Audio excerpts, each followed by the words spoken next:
In today's episode, we are exploring this massive abandoned compound somewhere in Germany. Everything you can see here is part of a defunct factory. For nearly 150 years, glass has been produced at this location. And still today, you can find huge machines that were simply left behind. During our exploration, we discovered glass in all imaginable forms and colors. We couldn't believe that nobody is interested in this anymore. In the former industrialist villa, right next to the spacious halls, we even found fully furnished offices. And it looked like the employees of this traditional business would just do one of their breaks and come back any second. Stay tuned if you want to know the story that's hidden behind these forgotten walls.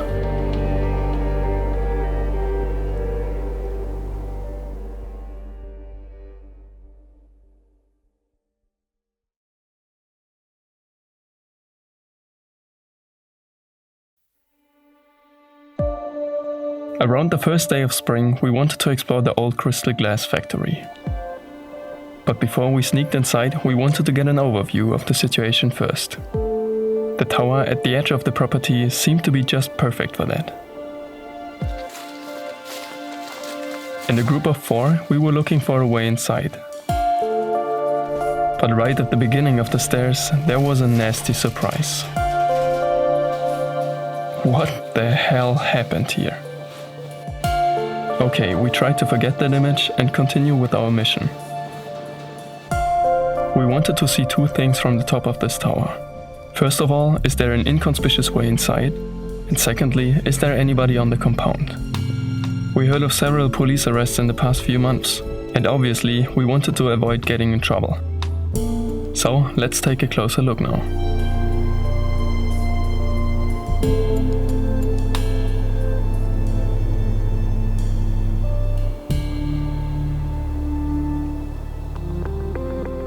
Okay, the coast seems to be clear. But now we had to find a way down there, and that wasn't as easy as we thought.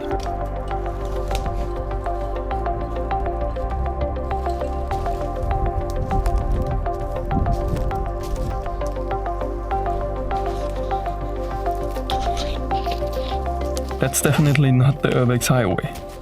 Usually we walk the trails of other urban explorers, but as it seems, this is also working for us somehow.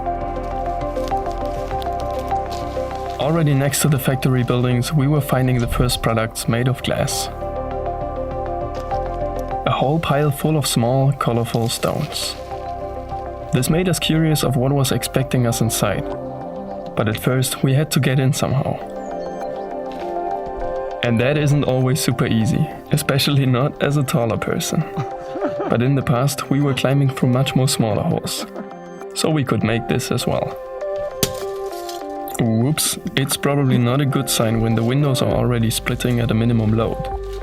Actually, the city has been warning not to enter the site for some months now, since most of the houses are really ramshackle. However, as Urbex says, we are basically venturing into rotten structures all the time. And we finally made it into this one too.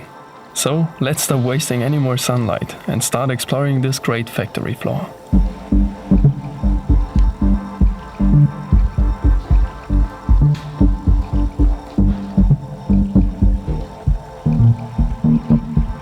In the main hall of this enterprise, there are still all the machines left behind, which were used to produce glass back then. We didn't expect to find this. The place is just overwhelming. This factory nearly seems to be totally untouched.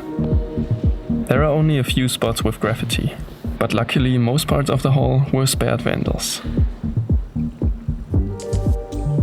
But if you take a closer look at the workstations, you will notice that a lot of the items have already been stolen.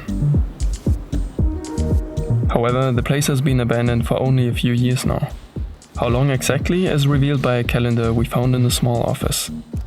October 2013 was the last date.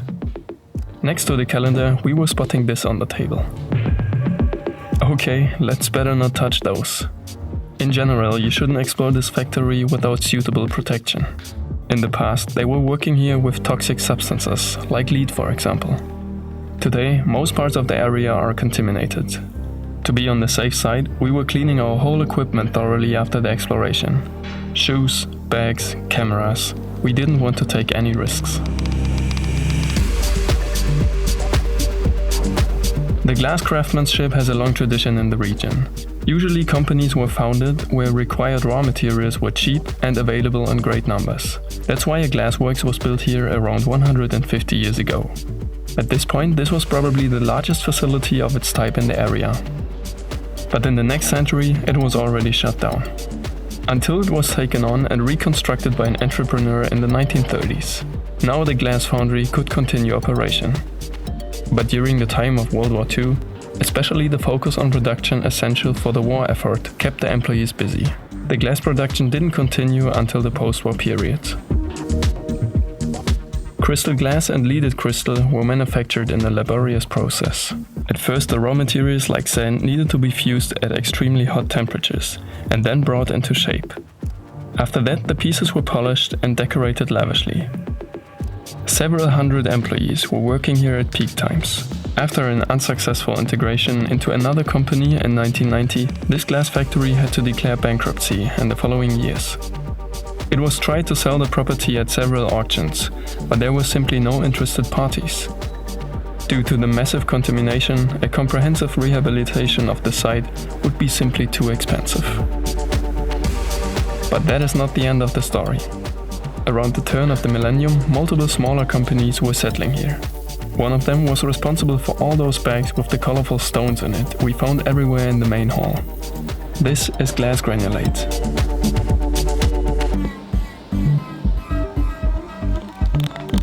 We discovered superfine materials and also bigger colored stones. They all were sold as decoration in the past.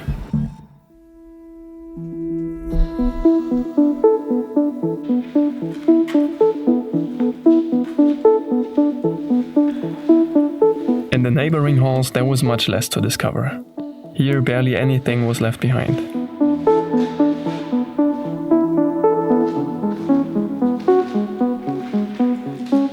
We were mainly discovering empty workshops and empty warehouses.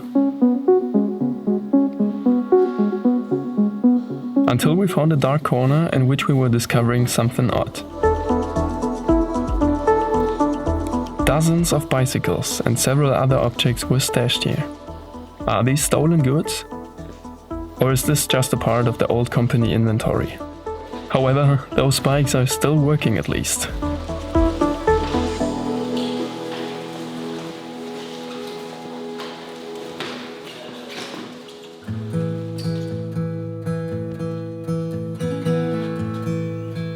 Instead of showing you more of those empty halls, we now want to point out one of the adjoining buildings, because a real highlight is awaiting us here. The former fabricant's villa. While the owner of the factory was living here in the past, later several offices were located in the house. And the timestamp clock as well. As it seems, all the employees were coming through this mansion every day.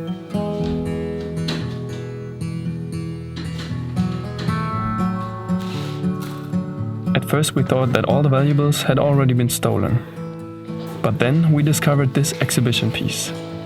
It's a hand press from the turn of the penultimate century, which was used to make glass. Usually you only find something like this in museums.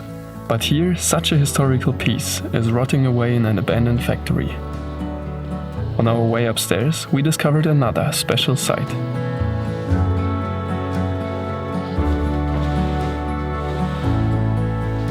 While the archives were emptied out, the offices looked like the staff could come back at any moment.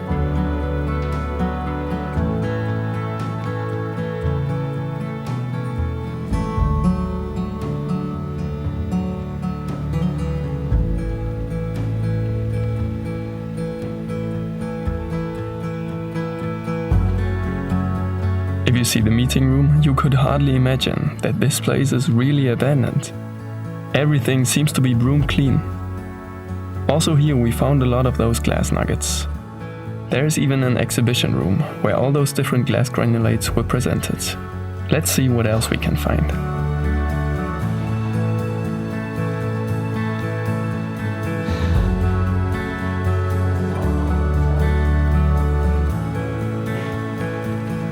As it seems, these rooms were still used in 2014. In the documents, we discovered dunning letters due to outstanding rents. The small companies which were settling here before weren't able to come up with the immense leasing costs. That's why the glass factory eventually became deserted, only a few years ago. Today, the glass craftsmanship is in a dying condition. Junior staff and buyers are both lacking. And so nothing more than cracked shards are left of this former traditional manufacturer.